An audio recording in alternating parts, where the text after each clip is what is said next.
일본에서 평범한 삶이란 사치입니다. 평범한 벌이의 사람이 평범하게 살면 길끝에 남는 것은 파산뿐이니까요.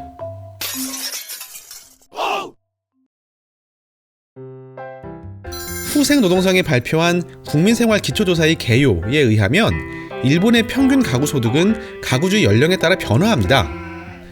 연령별로 나누어 본 세대별 평균 소득은 대략 20대에 350만엔, 30대에 594만엔, 40대에 707만엔, 50대에 777만엔, 60대에 558만엔으로 50대에서 소득의 피크를 맞이합니다. 일본에서는 현재 맞벌이 부부가 전체의 70%에 달하기 때문에 이 세대 소득은 맞벌이에 의한 연수입이라고 볼 수 있겠네요. 일본의 초혼 연령은 남성이 만 31세, 여성이 만 29세입니다. 그럼 일본에서 평범하게 30대 초반에 결혼한 신혼부부가 이후 30년간 평균적인 삶을 살아간다면 어떤 노후를 맞이하게 될까요? 3인 가족의 생활을 기준으로 평균을 생각해 보겠습니다.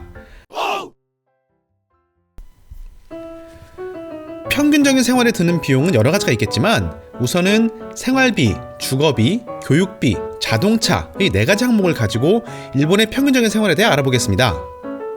우선 생활비에 대해서는 총무성 통계국의 가계조사를 통해 평균치를 알 수 있습니다.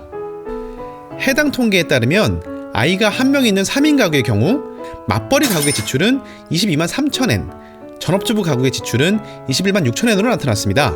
또한 일본의 주택금융지원기구의 조사 결과에 따르면 일본 주택 구입자의 3명 중 1명이 토지 부착 주문주택을 선택하고 있는데 평균 구매 금액은 토지 및 건축비를 포함하여 4,039만엔이라고 합니다.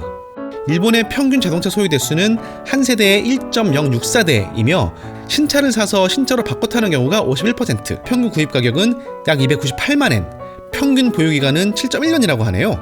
여기에 자동차 보험, 연료비, 주차비, 차량 검사비, 세금 등의 유지비를 포함하면 이는 연간 최소 48만엔 정도가 필요하다는 뜻이 됩니다. 마지막으로 교육비입니다.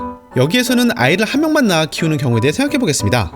맞벌이 세대의 경우 만 3세 미만의 보육료는 월 평균 44,500엔, 만 3세 이상은 정부 보조를 고려할 경우 월 평균 15,000엔 정도의 지출이 예상됩니다. 또한 초, 중, 고 학부형의 교육비 지출은 초, 중, 고등학교는 공립으로 진학할 경우 12년간 약 425만엔, 대학은 자택에서 사립대학교로 통학하는 경우 입학금, 수업료와 시설 이용료 등을 합하여 4년간 500만엔이 든다고 합니다. 이상의 비용을 가지고 평균적인 생활을 시뮬레이션 해보겠습니다. 일본이 초혼 연령에 가까운 만 30세의 저축액 330만엔을 시작점으로 하여 평균적인 생활을 목표로 한다면 연봉 600만엔의 실수령액 매월 35.5만엔에서 생활비 22.3만엔, 4천만엔에 대한 주택대출이자 4.5만엔, 플러스 원금 11만엔, 자동차 관련 비용 4만엔, 교육비 3.5만엔의 기본적인 지출만으로도 실수령액을 전부 쓰게 됩니다. 매달 주택대출의 원금 상환 11만엔이 적자가 되는 상황에 빠지는 것이죠. 만 50세가 넘어 연소득이 800만엔은 돼야 월급으로 대출 원금 상환도 가능해지는데요.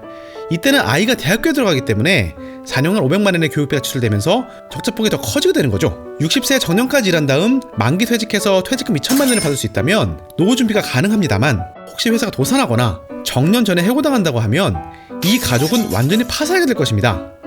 일본에서 평균적인 소득으로 평균적인 생활을 하는 것은 상당히 위험한 일이라고 할 수 있겠네요. 일본 사람들이 그렇게 악착같이 절약해서 사는 이유 이제 알 것 같죠? 이처럼 일본에서 평균적인 소비가 불가능해진 것은 바로 경제 불황 때문입니다.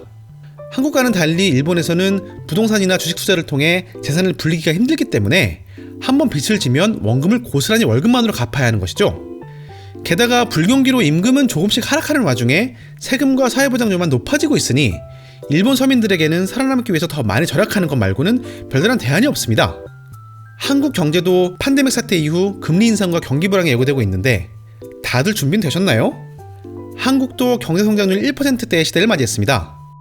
만일 이 상태로 한동안 주식 혹은 부동산 가격이 상승하지 않는다면 지금까지 받은 대출은 일본처럼 월급으로 갚을 수밖에 없는데요.